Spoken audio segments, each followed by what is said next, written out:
commissioning has been a very big part of your career, and we could do whole separate interviews just on commissioning.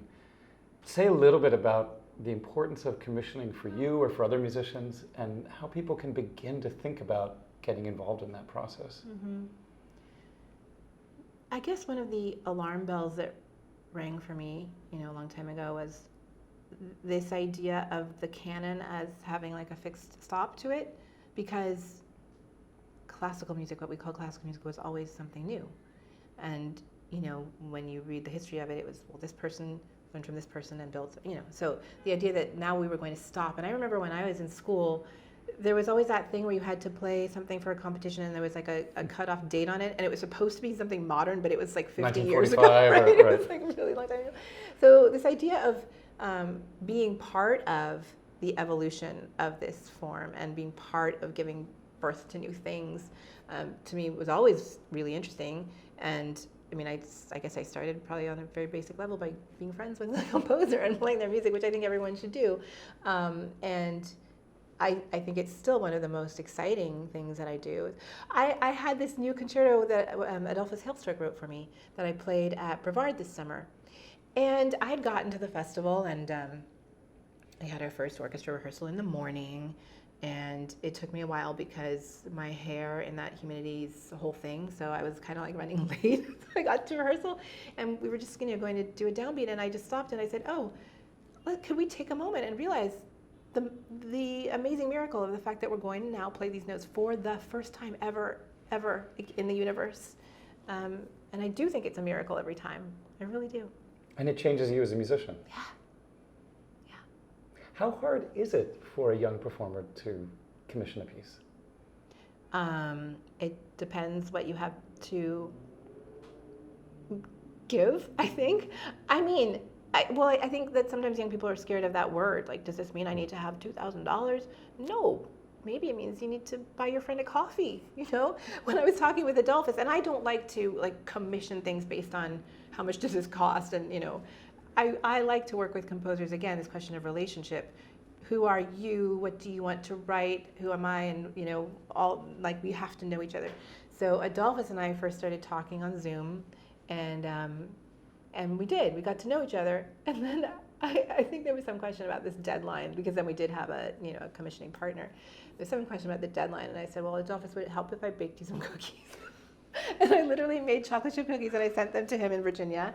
I think that you have all kinds of things to offer and all kinds of ways to build partnership. That's wonderful.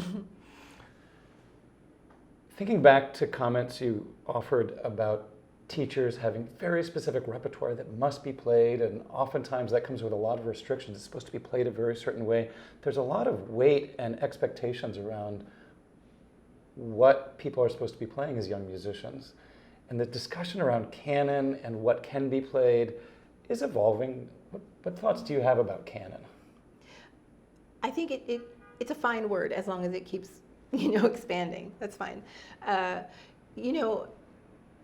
One of the things I love about my collaborations with artists who don't work in the classical genre is they're like, you do what? You play the same notes over and over again, and like the same way, like you do covers all the time. It's a very strange thing that we do. And then it's not only that you're supposed to play the thing perfectly and the way that everybody, that people have played it before, like there are these conventions, but then you're also supposed to put your own personal stamp on it. And, so many times I'll have somebody who's 19 years old say, I don't know how to do that. That is too many things, in one equation. And I do think that it is a lot. For me, I guess it goes back to this storytelling place, and what is it that I'm finding in this music that I want to amplify, like illustrate, and does that change the way I think about music? And that can be in a very subtle way, or I'll tell you about the next project in which it's not at all subtle. So next year, 2024, is the centennial of Rhapsody in Blue, and I play Rhapsody in Blue a lot, and I'm playing it a lot next year. But I started thinking at a certain point about this piece, and like aside from the fact that I fly United and so I hear it every other day, like why do I care about this piece? It's a great piece of music and it's fun to play and you always get a standing ovation, and there's those things. But what I really care about in that piece is how Gershwin envisioned it, and he called it his vision of the musical kaleidoscope of America, and specifically the melting pot. So then I started thinking, okay, in 1924, what was the melting pot? And what did he mean by that? And what was he celebrating? And what is the melting pot now, 100 years later? So in the end, what we're doing, I had met this wonderful composer, Puerto Rican composer named Edmar Colon about a year ago. I was doing a project with the Boston Pops, and he had done this amazing arrangement of Duke Ellington's Caravan, and he'd brought in Afro-Cuban percussion and kind of taken that piece back to its roots. So I had this idea to reimagine the musical kaleidoscope from the perspective of now. Like, what does America sound like now? So we're reorchestrating the piece with all, like, imagining these waves of immigration over the last 100 years. Afro-Cuban, Asian, Latin American, like all of these sounds that now completely are what America sounds like and why. And it's been so expansive and expanding. We're premiering that piece in October and recording it. But also, it's taken me down this incredible path of learning. So, for example, sorry, I'm going to get nerdy for a second, but Gershwin wrote that piece in February of 1924, and he's celebrating the melting pot. And in May of 1924, they passed this horrible fascist act called the Johnson-Reed Act, which basically shut down Ellis Island, shut down immigration, put these horrible quotas. So then that makes me think about Gershwin as that relates to our time, right? And Gershwin wasn't an idiot, and he knew the climate in which he was living, and he's writing this piece that's celebrating the best that America can be, which is kind of how I feel that we're operating a lot. So now all of a sudden this piece, which is so rooted in time, is also extremely timeless and also extremely timely now.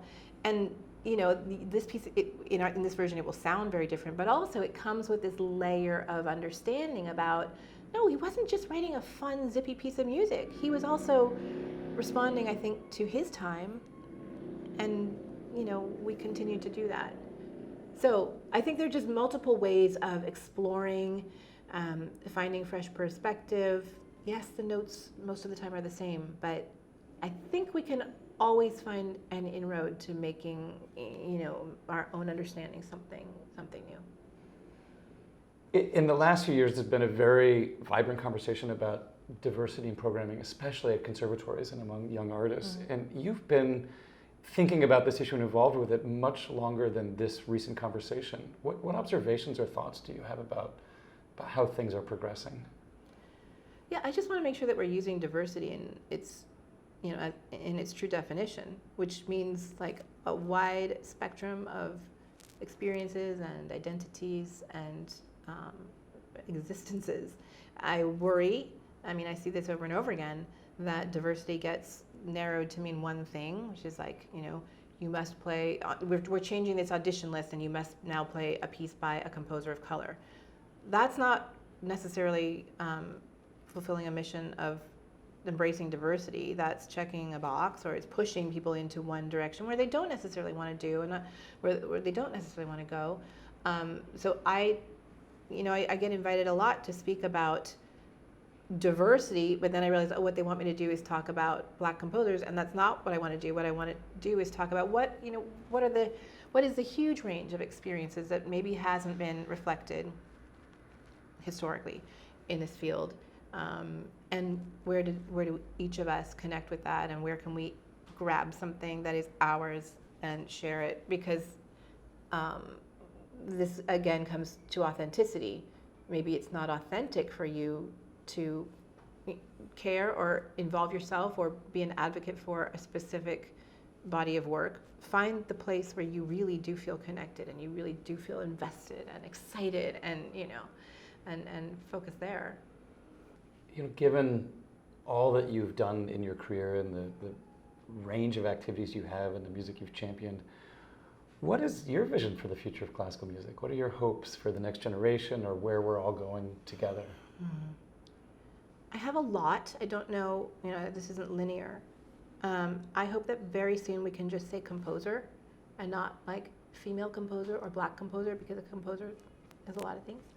I hope that we have moved away from this idea of a fixed canon, and that we're back to a place where this music is always evolving and we're always curious about what's new and what's next.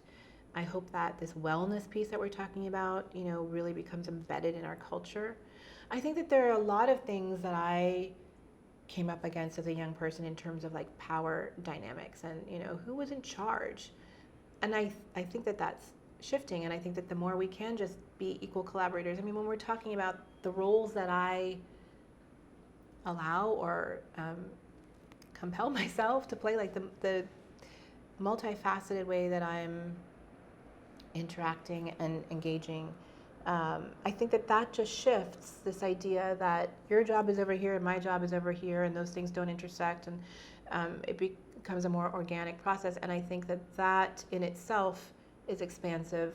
I think this idea of authenticity and letting artists be themselves and speak that loudly and invite, you know, a really wide community into that, that changes things fast. I want, you know, do you remember when we were in full-on pandemic and we were doing these like virtual concerts, and it struck me that at that point the world was the audience. It wasn't who could fit into the, you know, 500 seats in the hall or who could afford the ticket. It was whoever happened to like pass by. And I thought, this is such an amazing opportunity, and how do we keep this going if we are back in a concert hall? And I know that's not an easy equation, but I think everything that we can do to imagine, like to be like telegraphing whatever we're doing outside of the walls, because that's what I love about radio. That's why I do radio so much, because there's this person, there are these people that I imagine, these like accidental listeners, you know, who just, maybe you get in a cab where the music is playing, or you pass by someone else's radio, or you're just like surfing or whatever, and now something catches your ear, and now you are the audience too. Thank you very much for speaking with us today. This has been fun.